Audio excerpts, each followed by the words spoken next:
नमस्कार. अवघ्या काही दिवसापूर्वी आपण एक बातमी वाचली होती. त्यामध्ये चायनाने त्यांच्याकडील जवळपास 12,000 शैक्षणिक कोर्सेस बंद केले, ज्यांनी आजच्या घडीला व्हॅलिड नाहीत. आपल्याकडं पण असे भरपूर कोर्सेस आहेत, BA, MA, BCom, MCom, की या कोर्सेसचा प्रत्यक्ष जीवनामध्ये कुठेच फायदा होत नाही. आपण केव्हा शिकणार?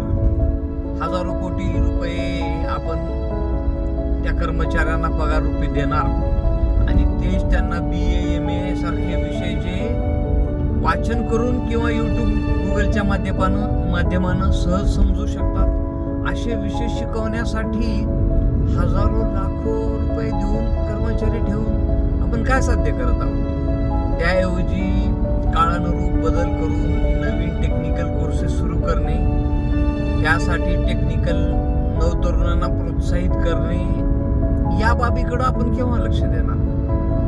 आज एक मोठा धोका तुम्ही आम्ही ध्यानात घ्यायचा आहे की BA, MA, BCom, MCom केलेले किंवा असे तत्सम कोर्स केलेले तरुण मुलं जे कोणत्याही प्रकारच्या टेक्निकल बॅकग्राऊंडशी संलग्न नसतात, ते मोबाईलच्या साहाय्यानं, झेंजीच्या नादानं देशाचं नुकसान करू शकतात.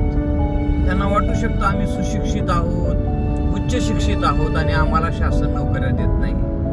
पण त्यांना हे कोण सांगणार की BA, MA करून कोणतंही टेक्निकल काम पूर्ण होऊ शकत नाही? त्याच्यासाठी टेक्निकल बॅकग्राऊंड असलेले, अनुभव असलेले, शैक्षणिक पात्रता असलेले तरुण लागतात.